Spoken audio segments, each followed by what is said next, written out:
પોરબંદરમાં 11 માસના બાળકનું અપહરણ કરતી ટોળકી પોલીસે ઝડપી લીધી.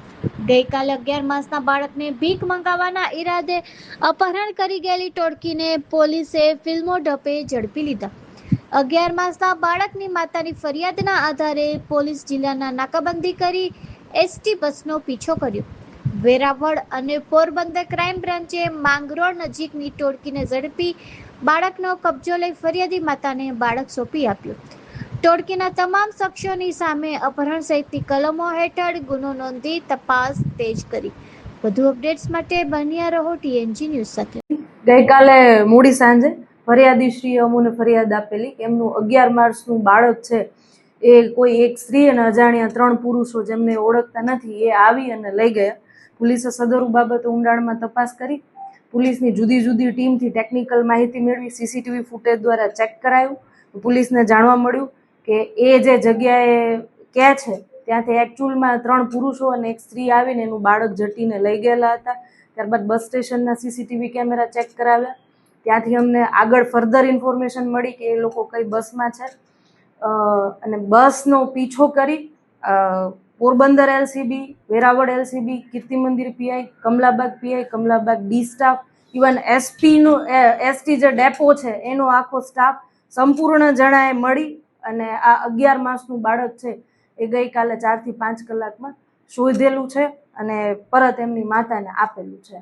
આરોપી જે 4 હતા એમાંથી એક નરસિંહ જીવા ભાટી જે જૂનો MCR છે પોરબંદરનો, બીજો એનો સગો ભાઈ કિશન જીવા ભાટી, ત્રીજો સોમાભાઈ મોતીભાઈ ભાટી અને એમની વાઈફ સોનલબેન સોમાભાઈ મોતીભાઈ ભાટી. આ 4 આરોપી છે.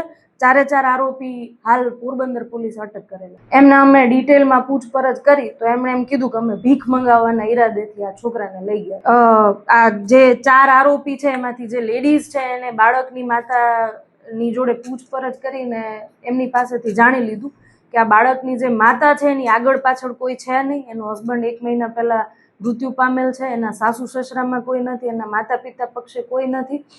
અને આ જે બાળકની માતા છે એ કદાચ ફરિયાદ કરે તો એની આગળ પાછળ કોઈ ફોલોઅપ લેવા વાળું નથી એવું એને મનથી લાગ્યું. એટલે એને બાળકની માતા પાસેથી બાળક જટી અને એની બાજુમાં જે નરસિંહ ભાટી જે આપણો જૂનો MCR છે એને જટીને આપી દીધું. પછી એ લોકો ત્યાંથી ચાલતા થઈ ગયા.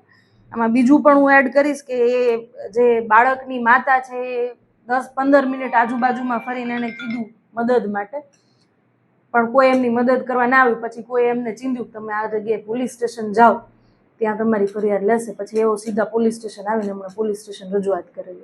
મારી લોકોને અપીલ છે કે આમ તો પોરબંદર પોલીસ છે એ જાગૃત છે, એક્ટિવ છે, પણ આમ છતાં આપને કોઈ પણ જગ્યાએ શકમંદ આવું લાગે તો તુરંત જ કાયદો ને વ્યવસ્થા પોતાના હાથમાં લીધા સિવાય પોરબંદર પોલીસને તાત્કાલિક જાણકારી આપવી. ના, હજુ અમે આરોપીને લઈ આવ્યા છીએ અને આરોપીની આ બાબતે ડિટેલમાં પૂછપરછ શરૂ છે. ના, કઈ જ